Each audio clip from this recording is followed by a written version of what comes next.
अस्सलामु अलैकुम रहमतुल्लाहि व बरकातहू। मैं हूँ अजहर नियाज और ये हैं चाचा लब्बा। वाहिद अंग्रेजी करिए और तर्जमा करो इधर।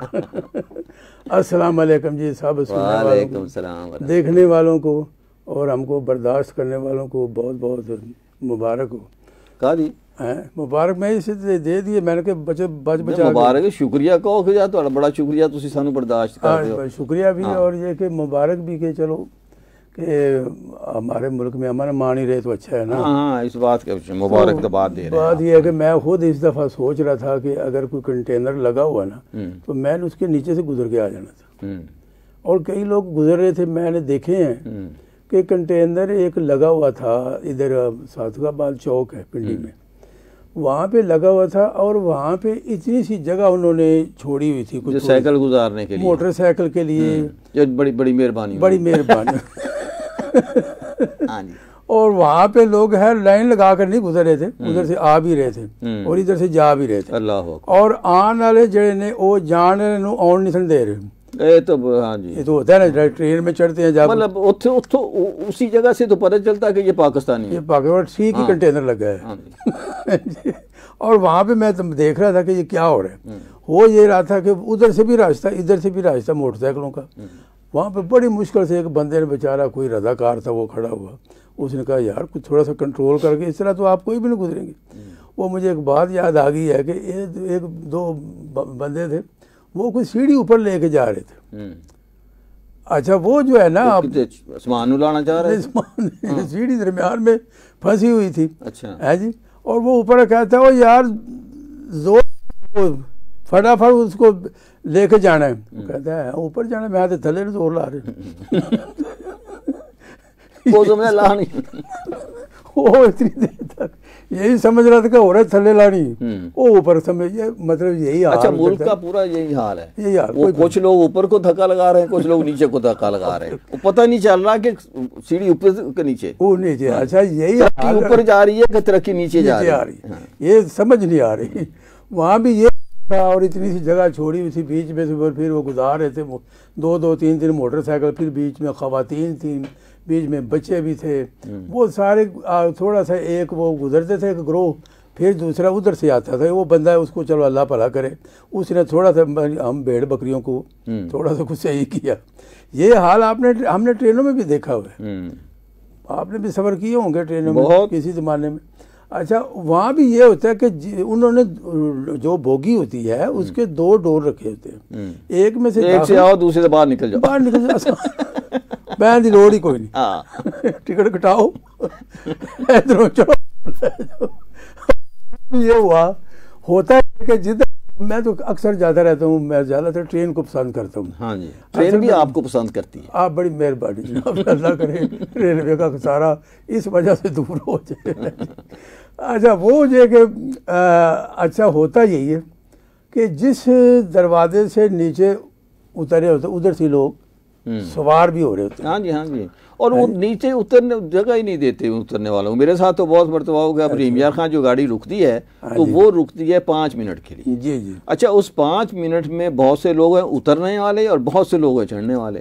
अच्छा अब भाई ये लोग उतरेंगे तो आपको जगह अंदर मिलेगी ना, वो नहीं कहते नहीं हम मैं पहले। हालांकि पहले ये होता था पहले आप इन्हें गड्डी लग जाती थी। हाँ। पहले मैं बिल्कुल। मैं इधर कई दफ़ा गुजरांवाले जाता हूँ, मुझे लाहौर भी जाना होता है, तो उधर लंबे टूर पे कराची गया था, बल्कि इधर बावलपुर भी खानपुर भी गए कई दफ़ा, वहाँ भी रिश्तेदारियाँ हैं। अच्छा वो भी ट्रेनें हैं, वहाँ पे टाइम थोड़ा सा लगाती है, इधर कम लगाती हैं ट्रेनें। तो ये एक बंदा चढ़ा जिधर मैं उतर हूँ, वो मैं बीच में हम दोनों जो फंस गए। वो बंदा जरा ठीक ठाक था, सेहतमंद माशाल्लाह, खांदे पींदे कराने। मैं कहा यार तू तो कल ही लगता काफी रश उते आ दोनों फंस के। मैं कहा भाई यार या तो हम दोनों ही नीचे उतर जाते हैं या फिर मैं अंदर ही रहना। क्या हो सकता है, अगले स्टेशन पे उतर जाऊंगा, आगे उतर जाए, खैर किराया मैं भुगत लूंगा। अब यही हाल इधर कंटेनर के पास था। ये तो एक जगह का मसला। ऐसा मेहरबानी उनकी जिन्होंने इतनी सी जगह छोड़ दी थी, लेकिन खैर उनके अपने मसाइल हैं जी। हुआ ये कि जनाब 2-3 दिन बंद रहने थे, बाज दुकानदारों ने जो हमने देखा कि रसद जो होती है खुराक की नहीं पहुंचती, ज़ाहिर पीछे से जो जितने भी ट्रक से जो खुराक लेकर आते हैं, जो कच्चा सब्ज़ी ये वो दालें और चावल कनक शनक जो भी है लाते हैं, ज़ाहिर वो तो डेली आती है, रसद तो होती है ना खुराक की, वो सारे रुके हुए थे, रुके हुए। अच्छा रुकने के मसला तो था कि रुक गए। अच्छा अब मेरे साथ या हमारे साथ जो इलाके जिसमें मैं रहता हूँ हुआ ये कि जब हम गए लेने के लिए कोई चीज़ तो उसने उसकी कीमतें डबल की हुई थी, बिल्कुल है ना, कि भाई अब तो ये इतने का मिलेगा जी। अच्छा मैं और वो मेरी बेटी चूंकि वो मैशत पढ़ती है तो वो कहे कि नहीं बिल्कुल उन्होंने ठीक किया है। मैंने कहा यार कैसे ठीक किया वो दुकानदार हो गया, उसने तो आज का 2 दिन 3 दिन महीना ये रहे अगर तो उसने तो उसका किराया भी देना, उसके बच्चों ने भी खाना है, उसने खुद भी खाना है ना। तो आप कह रहे हैं कि वो जो है उसी रेट पे देता रहे तो उसको तो मिल ही नहीं रहा है ना। ये तो कभी सप्लाई और डिमांड वाला मसला है कि अगर डिमांड बढ़ेगी सप्लाई कम होगी तो उसकी कीमतें बढ़ेंगी। ये तो माशियात का तो ये माशियत हमें नहीं आती थी ना, नई नस्ल को आती है, इसलिए वो हमारे साथ नहीं है ना, दुकानदारों के साथ है। हाँ जी वो तो बिल्कुल। अच्छा हुआ यही ना कि जो देखें कुछ ऐसी चीज़ें होती हैं फिर वो ख़राब होने लगी हैं, जो चीज़ें होती हैं जैसे मतलब खाने पीने की चीज़ें। रास्ते में जीटी रोड के पीछे सारे ट्रक जो लोडेड होते हैं वो खड़े, आगे उन्होंने सारा कंटेनर लगा के इस्लामाबाद पिंडी बंद किया हुआ था और वो सारा कुछ पता नहीं कितने दिन वो खड़े रहे। और ये जो हाँ जी आप बता रहे हैं, ये अब हो नहीं सकता ना कि किस तरीके से तय कर लिया जाए धरना देने वालों से कि भाई इनको तो इजाज़त दे दो और तुम रोके रहो। ये नहीं हो सकता, नहीं हो सकता। नहीं अगर उनको बता दिया कि इस ट्रक से प्याज ने या टमाटर हैं तो उन्होंने वो काट काट के मार। अच्छा फिर ये कहते हैं जी हमें जो है इसके हकूक यार हकूक आपके हैं, उसके हकूक नहीं है जिसके बिजनेस खराब हो रहा है, जिसने आदमी ने वहाँ पहुँचना है, जिस आदमी का बीमार है कोई एम्बुलेंस है, उनके किसी के हकूक नहीं है। लेकिन हमारे जो है हमने एहतजाज करना है, हमारे हकूक है। बस ये कि ये हमारे पता नहीं मुल्क में क्या हो रहा है, हम हर ये माजी में भी होता रहा है, किसी एक को हम नहीं कहते। नहीं मसला ये है कि किसी वक्त देखें दुनिया में हम बहुत सारी चीज़ें अमेरिका से सीखते हैं, यहूदियों से भी सीखते हैं, है ना, कि इधर से जापान से चाइना से।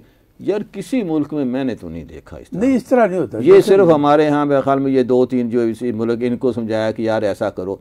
मैं एक मरतबा मॉरिशस में था तो वहाँ जो है ना इलेक्शन हो रहे थे। अच्छा एक हम गुजरे उससे वो ख़ास तौर पर ले गया कि जी वहाँ इलेक्शन का जलसा हो रहा है तो आज हम उधर से होके गुजरते हैं। तो मैंने एक ड्राइवर से कहा कि चलें जी। वहाँ गए तो जलसा हो रहा, बड़ा जलसा, और गुजर गए हम उसके पास से होते हुए, रास्ता छोड़ा हुआ, हम निकल गए। अच्छा निकल के जब वापस आए तो वहाँ जो उसके कागज़ पुर्जे ये वो थे ना वो बहुत बिखरे हुए थे। अच्छा जब दूसरे दिन हम पहुँचे तो बिल्कुल साफ था, वाह पता ही नहीं। मैंने कहा यार रुक के बताओ यार ये वही जगह है जहाँ रात जलसा हो रहा था? कहने ये वही जगह है ना जहाँ ये सब चीज़ें जो भी, लेकिन रातों रात उसकी सफाई जैसे करके वो तो अपने मुल्क तो कौमें जो है। अच्छा कोई ऐसा भी नहीं है कि यार मॉरिशस कोई बड़ा तरक्की याफ्ता मुल्क है, उनका टोटल जो है इनकम जो है या तो ये गन्ने के ऊपर है या विजिटर जो आते हैं सियाह आते हैं उनके ऊपर। लेकिन खूबसूरत कमाल मुल्क है यार। बस वो लोग कौमें है ना जी, हम तो हमें बस लगता है। अच्छा इसी तरह से दूसरा ईरान तक में आपको देखें जुलूस होते हैं वहाँ, मुहर्रम होता है, 60 ट्रैफिक जा रही होती है और जो एक साइड पे चलते हैं, एक साइड से चल रहे होते हैं और 60 ट्रैफिक जो है वो भी जा रही होती है। अच्छा इस तरह से मैं तो कहता हूँ जी कि एक कानून बनाना चाहिए जिसमें ये धरने वरनों पे पाबंदी लगा दे, कोई भी पार्टी हो भाई आप सीधा किया कोई धरने वरने नहीं, बकवास बंद करो। बिल्कुल है ना, आपने जो एहतजाज करना है असम्बली में आओ, आके वहाँ एहतजाज करो, कोई बात है वहाँ करो, या कोई एक जगह बना दें जिस तरह से वो वहाँ जाके तकरीरें करते रहो। बस वहाँ तकरीरें करो। वलायत में एक बना हुआ है ना पार्क जो हाइड पार्क में जाके छुप जाओ और हर चीज़ हाइड करो वहाँ। एक और भी हो गया ना मसला, एक और ये होगा 3-4 दिन तक ये रास्ते बंद होने की वजह से गलियों के नुकड़ पे जो पड़ा है ना कूड़ा छूड़ा जी वो तो जमा उसके ढेर लग गए इतने ज्यादा और वो सारा फैलना शुरू हो गया। अब तो बुराई तो जल्दी फैलती है ना। हाँ जी ये नादर शाह साहब हैं। अच्छा नादर शाह तो बड़ा मशहूर बादशाह गुजरा है, मुगलिया दौर में थे। मुगलिया दौर में नादर शाह ने कहाँ से आना था, वो अपने दौर में ही होगा। और दूसरे नादर फयाज साहब हैं जी, ये प्रोग्राम को पसंद कर रहे हैं। राबिया हैं, प्याज का रेट 1000 का 5 किलो। अब ये देखें ना जी, उन्होंने ये भी बता दिया कि ये हुआ है उसके साथ। हाँ जी, बिल्कुल जी। तो ये आलू 600 रुपए का 5 किलो। तो ये वजह यही होती है कि देखें, अब मैं तो भाई इसके हक में हूँ कि उनको ख्याल करना चाहिए और कीमतें नहीं बढ़ानी चाहिए, है ना। हाँ जी, मैं गया ना एक सब्जी वाले के पास, मैं कहा प्याज वो किस तरह है, कहते जी 200 रुपये किलो। मैं कहा काला कोलू प्याज है। ऐसा दुकानदार, हर दुकानदार का और सब्जी वाले का अपना ही रेट है। और मुर्गी 750 रुपये किलो गोश्त फरोख्त हो रहा है, कोई पूछने वाला नहीं। हाँ। ये आखिरी जुमला जो है ना जी, ये मेरा तकिया कलाम है, यूँ समझ लो। मैं भी इस लफ्ज़ को बहुत इस्तेमाल करता हूँ। हाँ। कि असल में हर खराबी की जड़ जो है ना, वो ये है कि कोई पूछने वाला। ये तो बिल्कुल है जी, कोई पूछने वाला नहीं और कोई समझने वाला नहीं, और कोई पूछ भी ले तो ये तो एक हंगामी सूरत हाल हो गई थी ना जी। हाँ जी। आप यहाँ उन डरने वालों को रोकें और जो फसाद हो रहा है उसको रोकें, कि मुर्गी वाले से कहो कि भाई ये काम कर रहे हैं, है ना। वो दोनों बातें हैं जो मैंने अभी आप बता रहा था कि मेरी बेटी कह रही थी कि वो क्या करे भाई, वो जो दुकानदार है वो क्या करे। और मैं कह रहा था कि भाई नहीं, इस्लाम ये कहता है, इस्लाम ये कहता है। इस्लाम क्या कहता है वो अगर हमें पता हो तो ये धरने ही ना हो। दूसरी बात ये कि अगर आप मुर्गी वाले या सब्जी वाले से जाकर कुछ सख्ती करेंगे ना, भाई चलो हम दुकान बंद कर देंगे, नहीं वो वो क्या करेगा, वो एक और धरना लेके आ जाएगा। हाँ जी, हाँ जी, भाई हम भी धरना देंगे। अच्छा, ये पीछे भी थे भाई। अच्छा, ये पुराने हैं ये, वो खाते दो तरफ। अच्छा, वो नहीं, वो ये यार ये देखिए कितनी बचत करता है। ये जो पिछले हफ्ते का था कागज, ये उसी कागज के ऊपर जो है इस्तेमाल किया। मैंने पता लगे कापियां करा के बन वाजिद साहब कमाल है भाई। अच्छा जी, मैं बात ही भूल गया क्या कर रहा था। अच्छा, बात बाकी हो रही थी, दुकानदारी की हो रही थी, वो धरना डाल देंगे। हाँ जी। अच्छा, मसला ये है कि देखिए पिछले दिनों नाबीना अफराद ने कुछ वहाँ किया हुआ था कि जी हमें नौकरियां दे। तो मैंने सोचा कि यार जिन्होंने नजर आंदा उन्होंने लब नहीं उन्होंने नजर कख नहीं आ रहा मुझे कोई शायद जिनको अब मिसाल के तौर पर माजूर हैं, दूसरे हैं। मैंने कई मरतबा एक आज रास्ते में आ रहा था तो पहले वो एक औरत खड़ी होती थी मांगने वाली। हाँ जी। अच्छा, अब वो सड़क वहाँ टूटी हुई है तो मैं कह रहा था कि ये दुआ मांगती होगी कि सड़क टूटी रहे ताकि ट्रैफिक का स्लो हो जाए तो और आसानी से, आसानी उन देने वाले भी को आसानी से टूटी रहे। आज गया तो उसके साथ एक रेडी वाला भी था, मतलब रेडी पे एक माजूर आदमी बैठा हुआ या बैठा हुआ बूढ़ा आदमी। तो वो जो है वो एक अब टीम वर्क जो है वो था कि यार ये लोग जो हैं ये किसकी जिम्मेदारी है। हाँ। अच्छा, है ना, कि हम जो है उसको नाबीना अफराद हैं। अच्छा, वो नाबीना अफराद जो हैं उनको नौकरी चाहिए जी। अच्छा, अब जिनको नौकरी मिली हुई है वो कहते हैं हमें तरक्की चाहिए, जिनको कच्चे हैं वो कहते हैं हमें पक्के करें।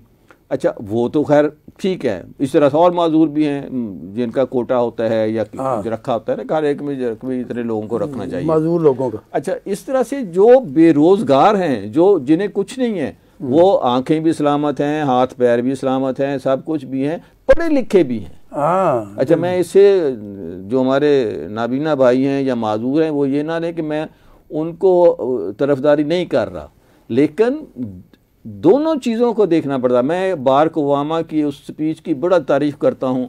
जब वो प्रेसिडेंट बना तो उसने जो पहली तकरीर की उसमें सबसे ज़्यादा तालियां जिस चीज़ पे बजी हैं उसके हाल में वो ये था कि हम रोज़गार फराहम कराएंगे। वाह, हाँ जी, ये सबसे पहले वो इतने कुछ नहीं हो रहा। अच्छा, ये जो नबीना राहत हैं, चले अल्लाह ताला किसी को भी ये तो बड़ी काबिल हमदर्दी बात है।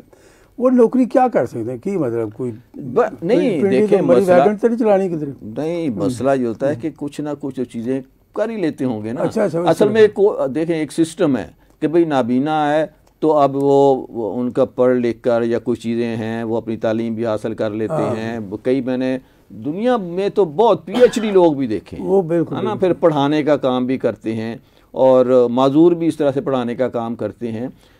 मेरा तो ख्याल है कि इनको कुछ ना कुछ रोज़गार मिलना चाहिए बिल्कुल जी, लेकिन साथ ही साथ मुझे उस पर बात आती, मैं तो एक कहानी लिखना चाहता था, है ना। अच्छा। तो वो कहानी का वहाँ मेरे जहन में आया कि वो एक आदमी है बेरोज़गार और उसको नौकरी नहीं मिल रही, पढ़ा लिखा भी है ना, और उधर है नाबीना और वो कह रहे हैं कि जी हमें नौकरी दो, और हुकूमत ऐलान करती कि हाँ जी नाबीना अफराद को नौकरी दी जाए, और वो जो शख्स है वो अपनी आंखें फोड़ लेता है।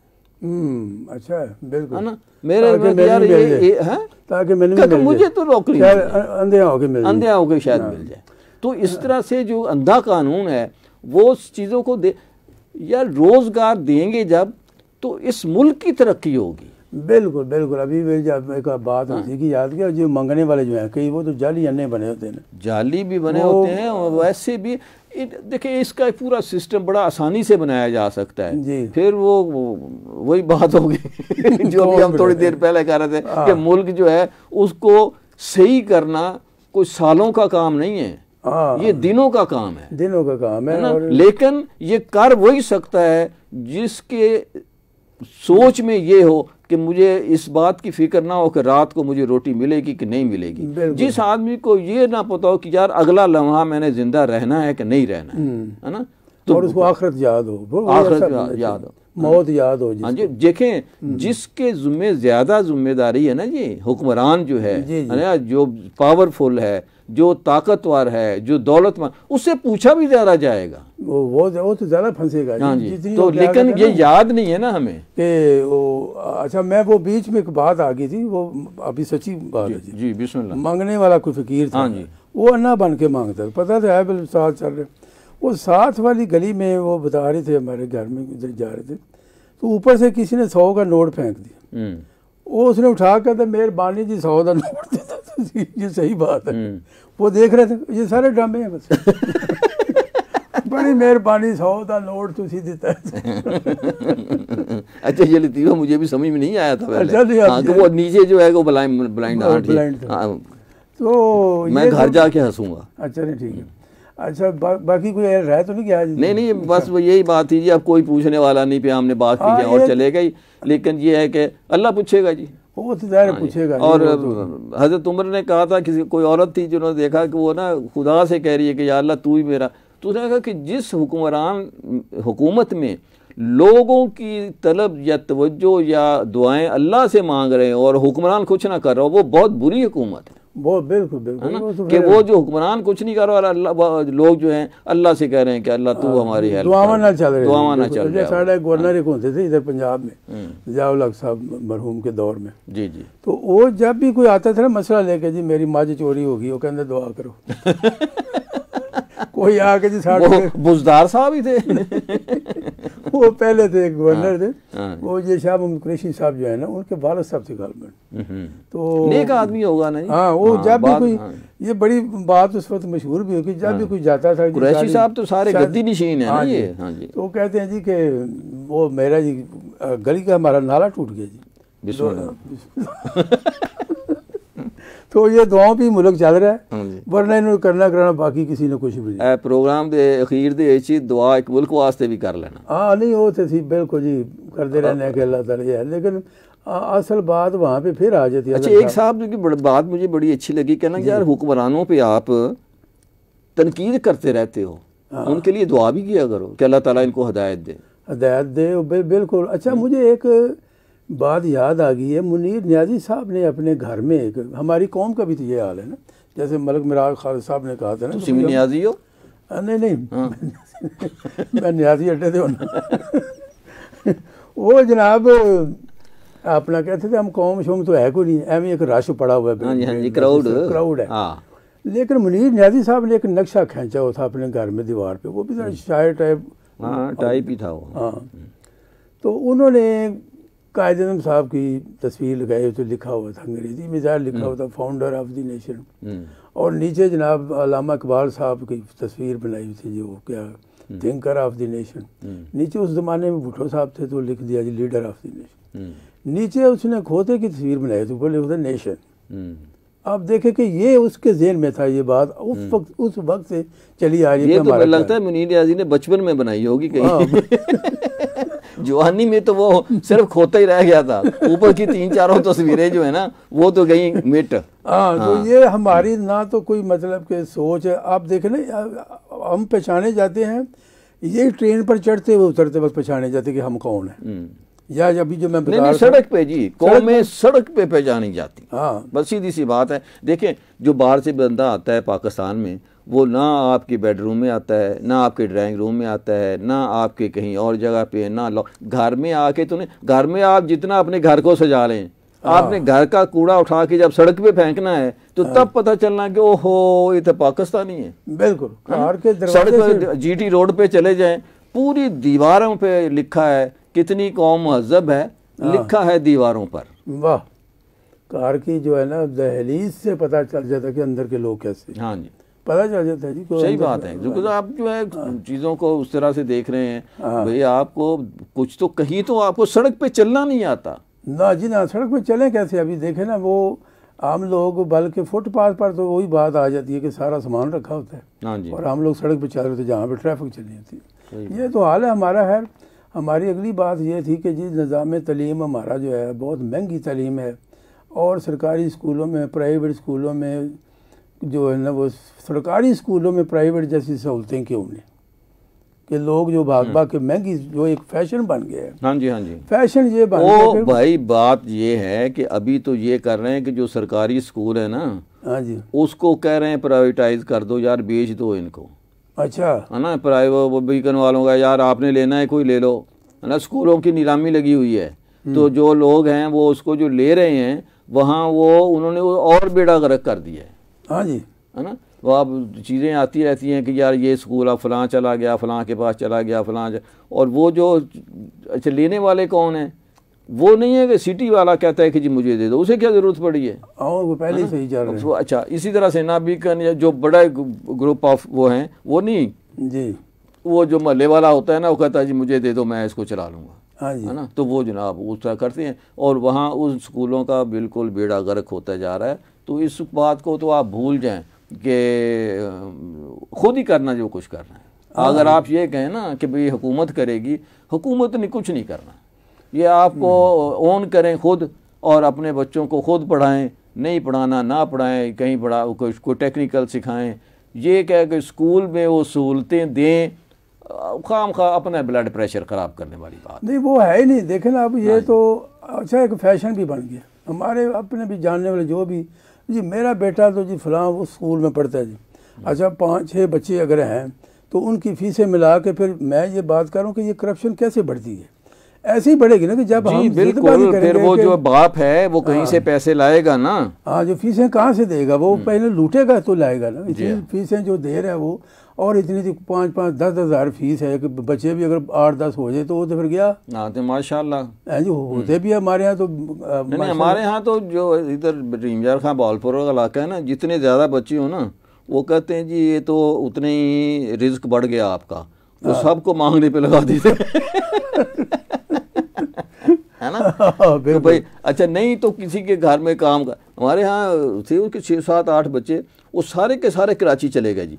कोई नाई की दुकान थे कम कर रहे हैं, अच्छा कोई नाई की दुकान थे, कोई होटल की दुकान थे, वो चंगे 10-20 हज़ार रुपया घर प्यो रुपये ही दिंदे ने हर महीने। वाह जी वाह, है ना। तो वो मसला ये है कि जी अगर आप नहीं तो उनको कोई टेक्निकल चीज़ सिखा दें, कोई छोटा जो है होटल पे ना रखें नहीं वो काम। वो देखिए वो एक वाक़या मैं पहले भी सुना था। एक मरतबा मैं एक यहाँ ब्लू एरिया में हमारे दोस्त का दफ्तर होता था, तो वहाँ मैं जाता था, तो वहाँ चाय का एक बर्तन, एक वो जो होती है ना चैनक, ते 4-5 वो कप लेके, तो एक छोटा बच्चा चाय देने आता था। हम कभी फ़ोन कर देते तो वो छोटा कहता छोटे चाय, तो वो छोटा चाय देता था। अच्छा दरमियान में मैं कोई कुछ अर्सा के लिए शहर इस्लामाबाद छोड़ गया, 4-5 साल गिलगत में रहा और इधर घूमता घामता, फिर मैं वापस गया उसी होटल ऑफिस में, तो उसने कहा छोटे को चाय ले आए। तो मैं सीढ़ियाँ उतर रहा था, जब चढ़ रहा था, तो वो छोटा वही बच्चा था।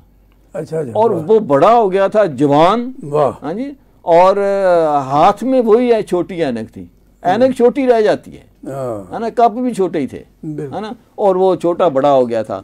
तो ये जो जिसमें स्किल नहीं होती ना, ये सारी उम्र वो छोटा ही रहेगा। तो उसमें जो अगर बच्चों को आपकी मजबूरी है, कोई गुर्बत है, कुछ कम इनकम है, गुर्बत तो मैं आमतौर पर मैं लफ्ज़ इस्तेमाल कर दूँगा, आप उनका शुमार जो है उनमें होता है जिनकी इनकम कम है, गरीब कहने की बजाय।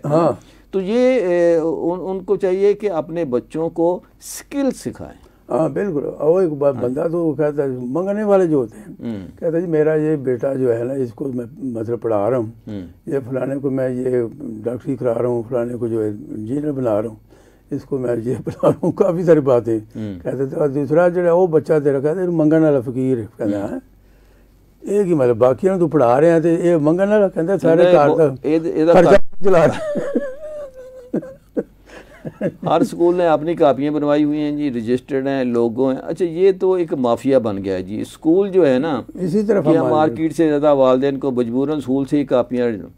ये अब मैं क्या बात करूं, ये तो मजबूर करने वाली बात है ना। हाँ, दुकानदार हाँ जी, मेरे घर में एक फैमिली काम करती है, तो उनकी एक बच्ची है, वो पठान फैमिली, तो पठान बच्चियों को पढ़ाते ही नहीं है। तो हमने बड़ा मजबूर किया कि आप बच्ची को इसको पढ़ाएं, इसका कुछ थोड़ा खर्चा हम उठा लेंगे, ये कर लेंगे, आप इसको स्कूल में दाखिल कराएं। हाँ जी। तो वो कहने लगे जी किधर दाखिल कराएं। मैंने कहा अच्छा, फिर देखा मैंने हमारी सोसाइटी जो है उसके अंदर ही एक स्कूल मौजूद है जी जी। अच्छा, उसको मैंने जाके कहा जाओ पता करके आओ, वहाँ जाके दाखिल कराओ।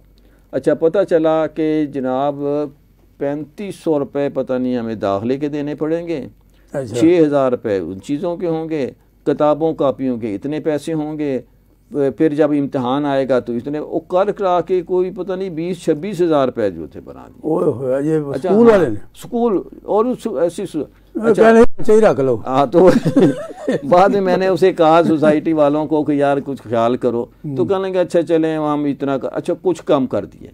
अच्छा, कम भी उन्होंने भी यही काम किया हुआ था कि ये कापियाँ मिलेंगी यहाँ से, उसके जो है इतने पैसे होंगे, किताबें मिलेंगी इतने, यूनिफॉर्म यहाँ से, ये एक बिजनेस बना लिया हुआ लोगों। बिल्कुल, ये भी इन्होंने भी बिजनेस बनाया हुआ है। और ये अब तो वो जो स्टेशनरी वाले हैं ना, वो भी अब खाली बैठे होते हैं। हाँ जी, ये दुकानें तो अंदर खोल लिया। अच्छा, इसी तरह से वो चिंगम जूस ये वो उसकी दुकानें अंदर खोल ली, वो भी ठेका देते हैं। हाँ जी, ठेका देते। तो ये सारा मिल मिला के जो है आखिर में वही बात है कि पूछने वाला कोई नहीं है। और दूसरा अल्लाह इन्होंने पूछे, लेकिन ये है कि ये खुद कोई भी सोच विचार है ही नहीं कि यार हमने इस मुल्क के लिए करना है, इस बच्चों के लिए करना है, कुछ और उसको करना है। मतलब ये नहीं, बेशुमार लोग हैं, मैं उसकी बड़ी तारीफ़ करता हूँ। वो जो गुलकार है एक कराची का, उसने स्कूल ओन किया वहाँ। अच्छा। और वो उस स्कूल को वो इतने लेवल पे ले गया है कि सरकारी स्कूल था। अच्छा, वो गुलकार जो वो शहजाद राय, ठीक है, वो जो है उसने एक सरकारी स्कूल का, उसने कहा ये मुझे दे दें जी। ये बात पुरानी है, 5-6 साल पुरानी। अच्छा। उसने वो स्कूल ले लिया। कहता जी वो जब मैंने स्कूल लिया और चलाना शुरू किया तो विदिन 2-3 मंथ जब हमने दाखिले शुरू किए जी, मेरे पूरे इलाके के प्राइवेट स्कूल भाग गए। एक सब स्कूल बंद हो गए, है ना, क्योंकि मेरा जो बच्चे स्कूल में आते हैं उसकी ये पता नहीं फीस लेता भी है कि नहीं लेता है, उसके लाखों रुपया महीने का खर्चा है। वो सारे अपने गाने से जो प्रोग्राम, कोई और चीज़ें, कोई मांग तांग के जिस तरह से भी डोनेशन में वो उसको पूरा करता है। और कहता है जी कि मेरे स्कूल के बच्चों इतना जहन तेज़ कर देता हूँ मैं। कहता है एक मरतबा कोई वज़ीर आ गया सिंध का, वो तो खैर वैसे ही जहन के तेज़ होते हैं ना, वो वहाँ चेस, कहता है स्कूल के अंदर दाखिल ही हो ना तो चेस रखा हुआ है। अच्छा, तो आते हैं जी, आओ जी, रोज़ बच्चे बैठ के चेस खेलते हैं, हर बच्चा चेस खेलता है। अच्छा। कहता है बाहर से वो आ गया, कहता है मैं चेस खेलूँ इनके साथ। कहना 2 मिनट में फारग कर दिया हमारे बच्चे ने। ये है ना, बच्चे भी हैं। फिर चेस से वैसे भी ज़हन तेज़ होता है। आज वो गेम कुछ ना कुछ चीज़ों को अपने स्कूल में इस तरह से अगर शहजाद राय जैसे लोग हों, है ना, जो कि सोचते हों इस मुल्क के लिए, तो हम कर सकते हैं। अगर सारा देखें ना, सारे आकर नारे लगाते हैं, जितनी भी पार्टियां आकर जी हम बदलेंगे, जी निज़ाम तालीम एक कर देंगे, कौन सा एक करेगा? मसला यह है कि जिसके पास खरबों रुपया है वो 1 रुपया किसी को देने को तैयार ना जी ना। और दूसरी चीज़ें ऐसी हैं कि आज जो हम रो रहे हैं कि हमें ट्रैफिक का फ़र्ज करें, कोई पास नहीं है, हमें रोड का पता नहीं, सड़क कैसे क्रॉस करनी है, ड्राइविंग कैसे करनी है, ये सारी चीज़ें स्कूल में सिखाई नहीं जाती। शुरू होनी चाहिए, स्कूल से शुरू होनी चाहिए। और अच्छा, जो वालिदैन हैं, देखें, एक बेटी को आप पढ़ाएंगे तो एक ख़ानदान को आप पढ़ाएं। हाँ, ये तो बिल्कुल उस पर आप बच्चों को पढ़ा ही नहीं रहे। बेटियों को तो बिल्कुल नहीं पढ़ाते भाई, ये पूरा हमारा KPK ये वो इल्ला माशाअल्लाह कि ऐसी बात। एक हमारे मतलब कह रहे थे, हमारे भाई हैं, वो भी सच्ची बात है, खान साहब ही थे, वो बात मैं नहीं कहता सारे बात अच्छे पढ़े लिखे भी हैं। हाँ, नहीं वो कोई बहुत ज़्यादा ही होते हैं, वो हर इलाके में ही होते हैं, किसी एक में नहीं हम कहते। वो खान साहब ने की बेटी कहीं बीमार थी तो उनका एक बेटा भी था, बेटी को वो डॉक्टर को दिखाना नहीं चाह रहे थे, उसकी हालत ज़्यादा ख़राब थी। अब बेटा कुछ पढ़ा लिखा था, वो कहता है जी इसको डॉक्टर के पास लेके जाएं। वो बाप बहुत ज़्यादा ही कोई इंतहा पसंद किस्म का था, कहता नहीं डॉक्टर जो है वो गैर मर्द है, उसके पास लेके जाए। हाँ जी। वो आपस में उनकी लड़ पड़े एक दूसरे के, भाई ये मर जाएगी, इसको डॉक्टर के पास लेके चले। ये हाल था। आखिरकार वो बताने वाले बताते हैं कि इतनी बात बढ़ गई कि बाप ने अपने आप को गोली मार दी। ला हौला वला कि लेके जाना मैंने। हाँ जी। अब तुम आप मेरी लाश पे ले जाओ। लाश से लंघ के, जो पंजाबी फिल्म से होता है, मेरी लाश तो लंघ के जा सकती। हाँ जी। नहीं हमारे यहाँ भी मतलब बात पंजाबियों में भी ये बहुत है। हाँ जी। ये और इसको तो कल शादी कर देंगे तो इसको डॉक्टर बना के क्या करना है, बेटे को डॉक्टर बनाओ, इसको मैट्रिक करा दो, बस काफ़ी है। ये देखिए लोड़ है जी, अपना भाई पढ़ाएं। तालीम जो है वो तो लड़का और लड़की दोनों के लिए कही गई है ना। अच्छा, एक और बंदे के साथ मेरी बहस होगी, वो तो भी बहस हमारी बहुत होती है। बस मैंने कहा जी, मुझे कहता है कि ये जो इल्म है ना जी, सारे जितने भी ये जो साइंस है, ये जो केमिस्ट्री है आपकी, काफराना फिजिक्स और ये जो रियाजी है और ये जो पता नहीं बायोलॉजी वगैरह जो भी है, ये सारे इल्म नहीं है, इनको पढ़ाना ही नहीं चाहिए, गुनाह है। आप सिर्फ वो पढ़ाए। मैं कहा भाई बात सुनो, ये सारे इल्म तो कुरान में, क्या बात करें आप, ये कहाँ से आ गए कुरान में? मैंने कहा भाई कुरान कह रहा है, देखो आप कह रहे हो अगर फल्कियात के खिलाफ हो, निज़ामी शमसी की बात हो तो कुरान भी करता है जी। सूरज की बात कर रहा है, चांद के हर सियारा आपस में घूम रहे हैं। हाँ। ये तो सारी आयतें आ रही हैं। मैंने कहा तुम अगर कहते हो जी ये जो ज़चकी का कोर्स है, क्या कहते हैं उसको, गायनी का कोर्स कहते हैं, हाँ जी, हाँ जी, वो वाला भी अगर कहते हो नहीं जी ये भी दीन का इल्म में, तो वो भी आप देखो बच्चे की पैदाइश पर अल्लाह ताला कुरान में क्या कह रहे हैं कि किस तरह वो उसकी एक बता रहे वो सारी। भाई इसके अलावा बड़ी आसान सी सिंपल सा जवाब इसका ये है कि जंग बदर के मौके पर कुछ कैदी पकड़े गए जी जी, और उनसे कहा गया कि ये जो पैसे दे सकते हैं वो तो पैसे दे के जाएँ, जो नहीं दे सकते उनको वो हमारे 10-10 लोगों को पढ़ाएं। अच्छा, वो काफिर थे ना? जी जी, काफिर थे। काफिरों ने क्या पढ़ाना था? कोई कुरान पढ़ानी थी, हदीस पढ़ानी, लिखना पढ़ना पढ़ाया, लिखना पढ़ना पढ़ाना था ना। बिल्कुल बिल्कुल। तो वो क्या है, अरबी का आबाता पढ़ाया होगा और 1 2 3 पढ़ाया होगा। तालीम। हाँ, मतलब ये कि वो तालीम जिसका कुरान से या हदीस से या इस्लाम से कोई ताल्लुक नहीं है, 2 जमा 2 का कोई ताल्लुक नहीं है। तो वो जो है उन्होंने वो पढ़ा दिया होगा, खत पढ़ना सिखा दिया होगा, खत लिखना को लिखना सिखा दिया होगा।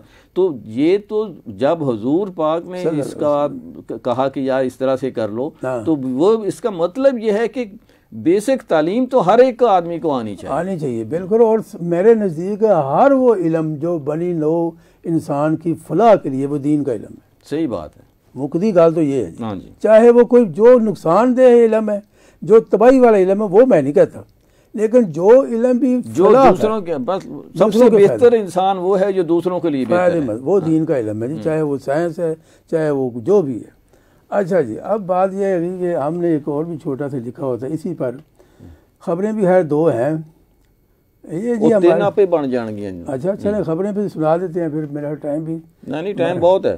अच्छा जी, इतने बात यह है जी, इतने मच्छर नहीं है आजकल जितने मोटरसाइकिल हो गए हैं, और अभी जो हालत इसी वजह से हुई है, जो ये कंटेनर लगे हैं जो बंद हुआ है सारा, उस वजह से गलियों में जो तूफान मचा हुआ था, लोग दायरे रास्ते ढूंढते हैं फिर इधर उधर से, और वो इतना ज़्यादा मोटरसाइकिल, मैं आपको बताऊं कि अभी भी जब तुसी मोटरसाइकिलों के खिलाफ हो या मच्छरों के खिलाफ हो? मैं दोनों के खिलाफ। अच्छा जी।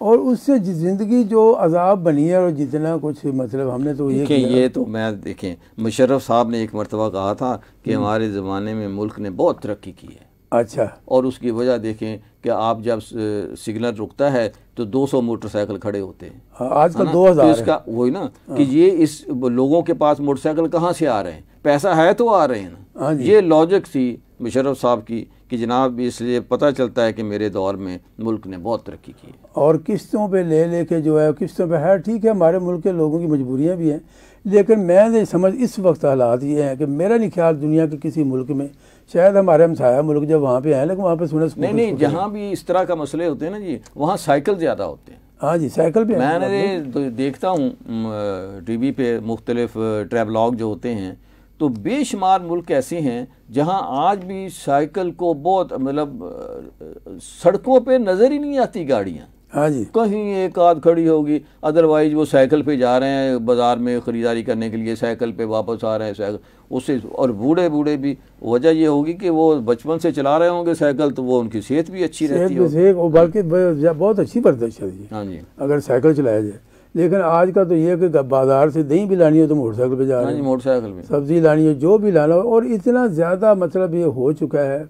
और सबसे ज़्यादा जो अजाब है, हमने कई बार जिक्र भी इसका किया है, बार बार इसलिए करना पड़ता है कि शायद कहीं असर हो ही जाए। अच्छा, इतना ज़्यादा फिर उनकी आवाज़ें इन दिनों में, ख़ास तौर पे 3 दिनों में जो हमने ज़िंदगी जिस तरह की गुजारी है घरों में। अच्छा। और एक तो ये था कि रास्ते तो बंद ही थे, तो वो गलियों से मोहल्लों से इधर से गुजर रहे हैं, उधर से गुजर रहे हैं। वो पूरा लगता है इतना जीटी रोड पर या बाहर रोड पर रश नहीं था जितना उसके वो क्या कहते हैं कि रास्ते बदलने की वजह से। वो तो कर कुछ दिन थे ना जी, आ गए। लेकिन ओवरऑल भी देखना चाहिए मसला क्या है। अगर हमारे यहाँ पब्लिक ट्रांसपोर्ट बेहतर कर दी जाए, मतलब ना कहीं भी आपने जाना हो, आप बस में बैठें ऑफिस चले जाएं, बस में बैठें घर आ जाएं, तो आपको मोटरसाइकिल कार ले जाने की ज़रूरत भी नहीं है। हाँ जी बिल्कुल, मैंने देखे सऊदीया में भी हम रहे हैं और बल्कि इंग्लैंड में भी, वहाँ पर मुझे ये कभी कभी कोई मोटरसाइकिल नज़र आता था। अच्छा, साइकिल वहाँ पे थे लोग, गोरे भी मैंने देखे साइकिल चला रहे होते थे। साइकिल भी हेलमेट वाला होता था उनका एक खास किस्म। हाँ, उसका आ जाता है। और बचपन से आदत डालते हैं, छोटे छोटे बच्चे छोटे छोटे हेलमेट सोने लाग दें। हाँ, और इधर तो हमारा हाल ही बड़ा अजीब है ना। इधर जनाब पैदल चलना भी खैर हमने सिरे से छोड़ दिया है, और साइकिल चलाना बिल्कुल पैदल हो गए असल में, बिल्कुल पैदल हो गए। अच्छा जी, आप 2 खबरें सुनाते हैं। चलो बिस्मिल्लाह। एक तो ये है जी कि ये हमारे अपना हाय मुल्क में, भारत में, ड्यूटी का टाइम ख़त्म होने पर पायलट ने जहाज़ उड़ाने से इनकार कर दिया। उन्होंने कहा जी सवारियाँ बैठियाँ रहने पावे, मेरी ड्यूटी का टाइम ख़त्म हो गया, मैं तो अब जा। अच्छा, वैसे इसमें उसका कसूर तो नहीं है, उस बंदे का जिसने उसकी ड्यूटी लगाई, उसकी ड्यूटी का टाइम होगा 8 बजे तक, तो नया दूसरा पायलट लगाए ना यार, ये तो एक मैनेजमेंट की खामी है। मेरा ख्याल है कि इस मामले में ड्यूटी जो है, असल काम तो उसका जहाज उड़ाना है। नहीं, जहाज उड़ाना एक टाइम होता है ना। हाँ, अब मैं आप कहूँ कि जी जहाज उड़ाने वाला जो है वो 24 घंटे जहाज उड़ाता रहे। हाँ, लेकिन मैं अब वहाँ पे ठीक है, शायद आपकी बात सही है कि जी ड्यूटी ज़्यादा टाइम और दूसरे को एक मैंने, हाँ जो कि आज उसकी ड्यूटी है रात को 8 बजे तक, तो वो 8 बजे के बाद नया बंदा आए, अब वो उसको इंतजार करते करते 8 बज गए, तो वो जो है, या उसका जो SOP है उसके अंदर लिखा हुआ हो कि जनाब ये 8 बज जाए 9 बज जाए, जो फ्लाइट आपकी है वो आपने लेकर जानी है। लेकिन मैं ये सोच रहे हैं, सॉरी जी, ये सोच रहे हैं कि हो सकता है ड्यूटी जहाज उड़ान के 5 मिनट बाद अगर मुक जाती तो उन्हें तो उसको झाल मारनी। हाँ जी, हो सकता थी। हाँ, तो क्या पर ड्यूटी तो खत्म हो गई। हाँ, ड्यूटी खत्म हो गई, इतने ला दो। हाँ, ला दो जी। अब हमारे यहाँ ये होता है बाद इदारों में, अब मैं उस तरफ आ रहा हूँ। असल में इस खबर से मैं कि हमारा जो इदारे हैं, जैसे बस टेलीविज़न है, पाकिस्तान टेलीविज़न कह लें, रेडियो पाकिस्तान है, ये सरकारी इदारे हैं, नीम सरकारी कह लें। मैं सॉरी नीम पागल नहीं कहूँगा, नहीं है, सही कह रहे तुम। नहीं मैं नहीं कहना चाहता, क्योंकि नहीं मैं तो रहा हूँ ना दोनों अदारों में रहा हूँ। अच्छा, वहाँ पे क्या होता था? वहाँ पे ये है कि जी एक होता था जो बंदा जिसको आप वो कपड़े वार्डरोब कहते हैं, जिसके पास सारे लिबास होते हैं, ये हमारे बरसों को भी पता। हाँ, बंगाली होता था बड़ा। हाँ, मर गए बेचारे। अच्छा चलो। अच्छा, एक और था जनाब ये कि ये मेकअप वाले होते हैं। खैर मेकअप वाले बैठे, हमारी एक दिन रिकॉर्डिंग थी, तो अब रिकॉर्डिंग ज़ाहिर है आप जानते हैं, इस बात आपने की भी है रिकॉर्डिंग, कि वो कई दफ़ा रात के 8, 9, 10 बज जाते हैं। ये तो मामूली बात है, होता है ना, मामूली बात है। अब होता ये था कि वो जनाब मुझे किसी चीज़ की ज़रूरत पड़ गई, वो कोट शोट पहनना था, मैं गया, पता है वार्डरोब भी बंद है, उनकी तरह छुट्टी हो गई। अब मज़े की बात यह है कि भाई आपकी ड्यूटी का तो मसला मैनेजमेंट का ही है। हाँ। अगर आपको पता है कि मैंने कोट पहनना है, हाँ, तो कोट पहले इशू करवा के रखो। लेकिन मेरा ख्याल ये कि इनको छुट्टी होनी नहीं चाहिए। दूसरा ये उसको जाने का वो होना चाहिए कि भाई आपने शूटिंग चल रही है, आपने रुकना है, किसी भी चीज़ की इमरजेंसी में ज़रूरत पड़ सकती है जी, ज़रूरत कुछ और तरह की नीड हो सकती है, तो इसलिए जो है उसे रहना चाहिए। ये सारा काम मैनेजमेंट ही है, बल्कि उसको अगले दिन छुट्टी दे दें। हाँ, जो वो कर ले, ये पहले से तय होना चाहिए कि आपने ये करना है, आपको भी पता होना चाहिए कि यार कोट चाहिए तो मैं घरों ही ले जा, पीटीवी आगे कितने होना होते है ना, वो नहीं कभी जरूरत पड़ वो मुझे पेशावर से ड्रामा आता था तो मैं एक चादर से पहचानता था कि यार ये पेशावर का ड्रामा होगा, ये औरत ने जो चादर ली हुई है जी, वो पीली सी फूलों वाली जो है, ये वो एक ही चादर है उनके पास जी जी, तो पीटीवी पेशावर। इसी तरह से यहाँ भी लोग पहचाने जाते थे कि यार ये जो मिर्चें धागे से बांधी हो तो वो पीटीवी इस्लामाबाद का ड्रामा होगा। वो हमारे दरबार में भट्ट साहब होते थे, मतलब कभी किसी चीज की किसी तारक भट्ट साहब शायद नहीं, भट्ट साहब थे तो एक और दाढ़ी वाले वो बहुत हो गए हैं और पता नहीं सामान सारा रख के गए कि नहीं। अब किसी और का नाम ना लेना, ज्यादा ना लेंदे वो बहुत हो गए और ये ना कहना मैं मारे नहीं। अच्छा बात आपसे होता ही है कि बात को खास किरदार के लिए कोई मखसूस ओवर कोट या कोट चाहिए होता है। जी। घर की चीज़ें तो है वो और तरह की होती है। अच्छा मैं सर्दियों के दिन थे, मुझे कोई कोट चाहिए था, बड़ा तो करेक्टर था कोई, ठीक, मैं वो चला गया उनके पास, भट्ट साहब थे शायद, उनसे कहा जी कोट दें, कोट चाहिए मुझे, रिकॉर्डिंग हो रही है। अच्छा वो मुझे ना कोट, अब वो भी जान छुड़ाते थे काम से कि बैठे होते हैं अपने मज़े से, चाय पी रहे हैं, अखबार पढ़ रहे हैं, ये काम ना सानू करना पे, इंशाल्लाह झूठ ही हो गए, ये तो हमारा वो है ही है ना ओवरऑल सारे ही है। अच्छा मैंने कहा जी मुझे कोट चाहिए कुछ दे दो। अच्छा वो अब मुझे पहना रहा है, वो बड़ा तंग किस्म, मैं कही भट्ट साहब है कोट ठीक नहीं, नहीं अच्छा गर्म है, ठीक है गर्म है। जब उसने गर्म कहा ना तो मेरा हंसा नहीं। मैं कहा भट्ट साहब ये देखे मैं ठंड की वजह से ये मुझे करैक्टर के लिए चाहिए, ठंड के लिए नहीं चाहिए। मैं पहले कि डंडा खोले तो मैं तुम्हारे को कोट लेने ये हाल, मतलब कि उस वक्त इस किस्म का होता है। एक मैंने बल्कि इस पर एक मैंने लिखा भी था, एक खाका भी लिखा था जो पीटीवी पर भी किया, लेकिन बड़ा वो पसंद किया गया। वो ये था कि इसी तरह एक वो वार्डरोब वाला वो आर्टिस्ट एक आया, भागा भागा जी वो कोट दें जी मुझे फटाफट कोट चाहिए। अच्छा जी वो लो जी कोट उसको टाइट है, वो आ नहीं रहा, वो आगे से बटन बंद नहीं हो रहा, वो बड़ी कोशिश कर रहा, बंदा भी जरा आपको मोटा सा वो जो लिखा था मैंने, वो बटन आगे से बंद ही नहीं हो रहा। वो वार्डरोब वाला जो है वो भी कोशिश कर रहा है, बटन बंद नहीं हो रहा। वो कहता है भाई मेरा रिकॉर्डिंग चल रही है, तो मुझे कोई और कोट, और नहीं अभी ठीक करता हूँ, और पीछों कैंची लगा के कोट काटते आके तो बटन बंद। हाँ तो केड़ा बैच से शॉट लेना नहीं का कोई भी, कहता है हाँ बंद हो गया बटन, आज जाओ या पूरा ही करना है ना। अच्छा जी आगे है जी, एक कनाडा में एक शख्स 1,15,000 महाना कमाने के बावजूद खुश नहीं है। ये मैं कल एक किताब पढ़ रहा था जी। हाँ जी, उसका नाम था फिक्री मुगालते। अच्छा, और लिखी हुई है अब्बास जलालपुरी साहब ने। अच्छा अच्छा, यार वो कमाल की किताब है। उसने कहा कि ये जो जितने भी फिक्री मुगालते हैं, जो हम कहते हैं तारीख़ अपने आप को दोहराती है, और उसके बाद जो है ये कि जी मुसर्रत जो है वो दौलत में नहीं होती है ना, या मुसर्रत दौलत में होती है, या इश्क ना पूछे ज़ात, तो इस तरह की ये सारे ये सब बकवास हैं। पूरी किताब उसने, मुझे बड़ा मज़ा आया उस किताब को पढ़ने में। अब मैं सोच रहा था कुछ चीज़ें मैं उसकी नेट पे शेयर भी करूँगा अपने चैनल पे। तो वो ये इसी में उसमें बात की। एक तो वैसे बड़ा अच्छा सा जोक भी है अंग्रेज़ी वाला। वो ये है कि एक सरमायादार जो है वो अपने बेटे से कह रहा था कि बेटा दौलत ही सब कुछ नहीं होती, 9 करोड़ वाला भी उतना ही खुश रह सकता है जितना 10 करोड़ वाला।